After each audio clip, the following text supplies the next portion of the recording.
सभी हमारे छोटे बड़े भाई बहनों को नरसिंह बाबा की तरफ से ओम। आज हमने देखा है कि छोटे से लेकर के बड़े भाइयों तक मतलब शुगर की दिक्कत बढ़ती ही जा रही है, जिसको मधुमेह बोला जाता है। तो इसके लिए कुछ आपको आज हम प्राणायाम बताएंगे और कुछ आसन बताएंगे। तो हमारी तरफ से विनम्र विनती है कि वीडियो को पूरी देखना। अगर आपको वीडियो अच्छी लगेगी तो लाइक ज़रूर करना, कमेंट करना, और चैनल को अगर हमारे सब्सक्राइब नहीं किया तो चैनल को सब्सक्राइब कर लेना। इसी प्रकार से आपके पास अच्छी अच्छी वीडियो आएंगी। तो अगर आपके रिश्तेदार या सगे संबंधी कोई ऐसे हैं जिनके पास इस प्रकार की कोई दिक्कत है तो उनको इस वीडियो को शेयर ज़रूर करना व्हाट्सएप के थ्रू। हाँ, तो इसमें आपको बता रहे हैं कि थोड़ा सा मीठा से बचना। मीठा आपको खाना ही नहीं है। ऐसे विचार बना के रखना है अपने अंदर कि आप मीठा को नहीं खाना है। जब तक हमारा शुगर कंट्रोल नहीं होता है तो हम नहीं खाएंगे। जैसे 70 से लेकर के 100 तक होता है सभी के अंदर शुगर। ऐसा तो है नहीं कि शुगर होता है नहीं, लेकिन वही शुगर जब बढ़ जाता है शरीर में 100 से आगे पहुंच जाता है, 300 400 क्रॉस कर जाता है तो ज़्यादा दिक्कत होती है। जिन भाइयों को हो चुका है वो समझ रहे होंगे कि इसमें क्या क्या दिक्कतें होती हैं। जिनको अगर इस प्रकार की दिक्कतें नहीं भी हुई हैं फिर भी उस वीडियो को देखें। जैसे बचपन की पढ़ाई बुढ़ापे तक काम आती है। तो आप देखोगे आज आपको ये शिक्षा प्राप्त हो जाएगी, इसकी जानकारी मिल जाएगी, तो कल आप इसी प्रकार से करोगे तो आपको निश्चित आपको लाभ मिलेगा। तो हाँ, इसमें आपको करना क्या है कि जिन भाइयों की फैट ज़्यादा बढ़ी हुई है पेट में तो उनके लिए बता रहे हैं विशेष करके। वैसे पतले भी हैं तो वो भी पी सकते हैं, इसमें नुकसानदेह नहीं है, लाभ ही मिलेगा। लेकिन जिनको विशेष करके बता रहे हैं, पतंजलि चिकित्सालय जाओ, वहाँ से आंवला ले आओ, गिलोय ले आओ, एलोवेरा ले आओ। ये सोरस है, इतने बड़े बड़े बोतल होते हैं, उसमें ले आओ। 2-2 ढक्कन तीनों में से मिला करके डालो, पानी को हल्का गुनगुना करो, पानी को पी जाओ। हल्का स्वाद के लिए नाम मात्र नमक डाल लेना, इसमें भाई स्वाद तो होता नहीं औषधि में। फिर उसके बाद में आप इसको पी करके आप लैट्रिन को जाओ, लैट्रिन से वापस जब आओ तो अपने शुद्ध वातावरण जहाँ कहीं भी हो, साफ़ सुथरा जगह हो, वहाँ पर बैठो। हाँ, पहले आप करो भस्त्रिका, ऐसे वायु मुद्रा में उंगली कर लो। ये जो प्राणायाम बता रहे हैं, भस्त्रिका प्राणायाम, कपालभाति, अनुलोम विलोम, वायु प्राणायाम बताएंगे, तो इसको थोड़ा आराम आराम से करना। जैसे हमको देख करके ऐसा नहीं करना, जितना तेज करके बता रहे हैं उतनी देर। जिनको कोई दिक्कत ज़्यादा नहीं है तो वो आप तेज़ी से कर सकते हैं। जिनको ज़्यादा दिक्कतें हैं शरीर में वो प्राणायामों को आराम आराम से करें। हाँ, इसकी 5 मिनट की प्रैक्टिस ज़रूर करना। फिर उसके बाद में आप कपालभाति करना।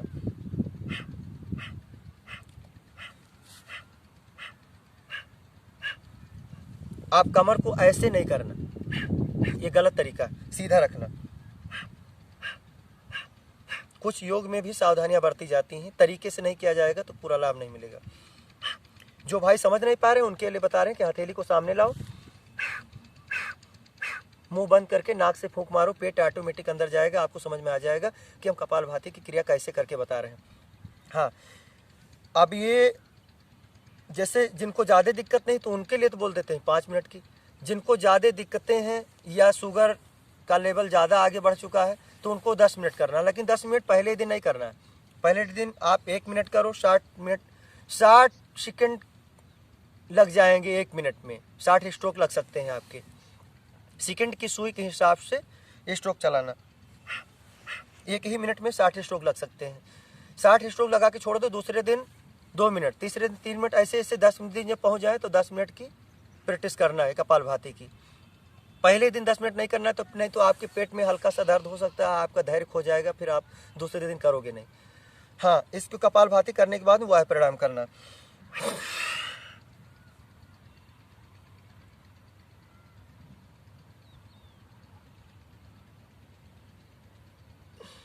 अब कपालभाति से एक अग्नि पैदा होती है, मल के द्वार जाने ना पावे, उसको ऊपर चढ़ाने के लिए, यानी मूलाधार चक्र, पैल्विक प्लेक्सस जिसको वैज्ञानिकों ने नाम दिया, उसको ऊपर की ओर खींचो, खींच करके रोको, जिससे अग्नि जो हमारी मल के द्वारा ना जाने पाए ऊपर चढ़ जाए। 3-4 बार 5 बार की प्रैक्टिस करना। फिर उसके बाद में आप अनुलोम विलोम करना। ये हमारा सूर्य भेदी है, हमारा चंद्र भेदी है। इससे ऑक्सीजन जाने वाला हमें गर्म प्रदान करता है और इस नाक से जाने वाला ऑक्सीजन में ठंडक प्रदान करना है। यानी राइट साइड से जाने वाला ऑक्सीजन गर्म प्रदान करेगा और लेफ्ट साइड से जाने वाला ऑक्सीजन हमें ठंडक प्रदान करता है। इससे हमारे समस्त नर्वस सिस्टम सही होते हैं। एक मनुष्य के शरीर में 72,72,10,201 नस नाड़ी है, तो ये सारे नर्वस सिस्टम शुद्ध होते हैं। इसकी 5-10 मिनट की प्रैक्टिस करना ज़रूर। ये तो खाना खाने के बाद में भी आप कभी कर सकते हैं। इसके अनेकों लाभ हैं और वीडियो में हमने बताया है कि इसके क्या क्या लाभ होते हैं। तो इसकी 5 मिनट की प्रैक्टिस ज़रूर करना, टाइम मिले तो 10 मिनट की करना, और खाना खाने के 1 घंटे के बाद में भी आप इस प्रैक्टिस को कर सकते हो। ये जितने भी प्राणायाम बता रहे हैं खाना खाने के बाद में नहीं करना, विशेष कोशिश करना कि खाना खाने के पहले ही कर लेना। मतलब अनुलोम विलोम तो किया जा सकता है 1 घंटे के बाद में, लेकिन और अन्य प्राणायाम है जो खाना खाने से पहले ही करना। हाँ, मुख्यतः लाभकारी अभ्यास बताएंगे। ऐसे पैरों को सीधा कर लेना है, दंड आसन में बैठ जाना है ऐसे। फिर उसके बाद में आप यानी ये पैरों को, एक पैर को मोड़ लेना है, चाहे आप दाहिना पैर मोड़ो चाहे बायां, यानी लेफ्ट साइड का चाहे राइट साइड का, कोई भी एक पैर पहले मोड़ो। फिर उसके बाद में जो पैर मोड़ा है वो हाथ तो ऐसे पीछे जाएगा। अब ये वाला हाथ उठा करके, यानी राइट साइड का हाथ उठा करके राइट साइड का ही पैर पकड़ करके ऐसे पीछे घूम जाना है, ऐसे कुछ देर तक रुकना। फिर उसके बाद में आप इस तरीके से ऐसे ऐसे मोड़ लेना पैर, यानी राइट साइड का पैर मुड़ा है। अब राइट साइड का हाथ इस पार से लाएंगे ऐसे।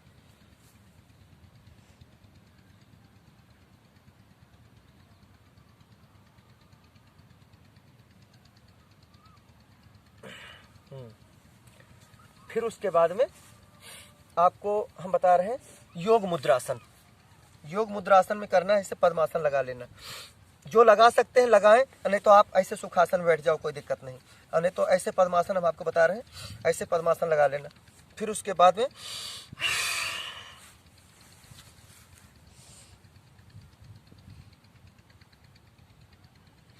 ऐसे इस तरीके से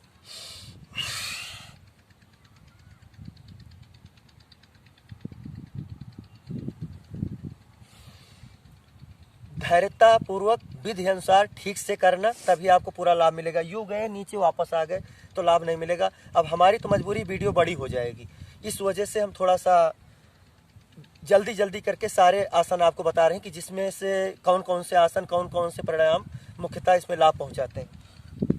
हाँ, तो अब इस प्रैक्टिस करना। अब फिर उसके बाद में जब फिर उसके बाद में आप वज्रासन में बैठ जाना। ऐसे ने पैरों को सीधा किए, फिर उसके बाद एक पैर मोड़ लिए, ऐसे बैठ गए। फिर उसके बाद ऐसे मोड़ करके अब इसमें मंडूक आसन बताएंगे। ऐसे मुट्ठियों को बांध लेना, अंगूठा अंदर कर लेना, फिर नाभि की जगह लगाना है ऐसे। सांस भरते हुए सांस छोड़ देना।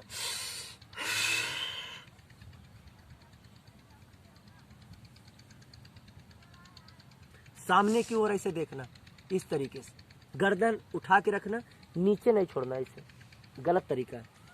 और कुछ देर सांस नहीं लेना, फिर सांसों को सामान्य कर देना, लेते रहो छोड़ते रहो, लेकिन रुकना जरूर। कम से कम कोशिश करना, शुरुआत में 15 सेकंड, फिर 30 सेकंड, फिर 1 मिनट तक रुकना, और ज्यादा रुक सको तो 2-2 मिनट रुकना ऐसे।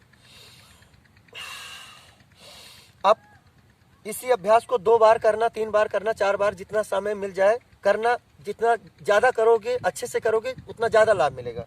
अब बाईं हथेली रखना है, बाएं साइड में हमारा लीवर है।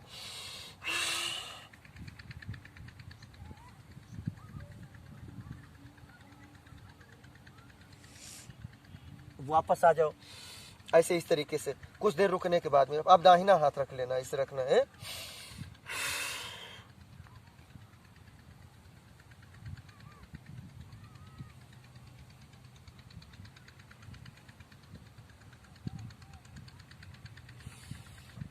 इससे बहुत अद्भुत लाभ मिलता है।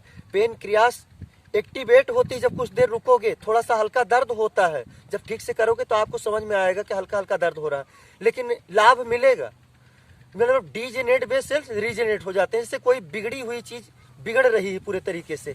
तो जब ठीक से विधि अनुसार प्राणायाम व्यायाम आसन जो किए जाते हैं तो उनसे लाभ मिलना शुरू हो जाता है। लेकिन हर एक आसन व्यायाम में थोड़ा सा रुकने की सोचो, ऐसे नहीं यूं गए वापस आ गए तो कुछ लाभ नहीं मिलेगा।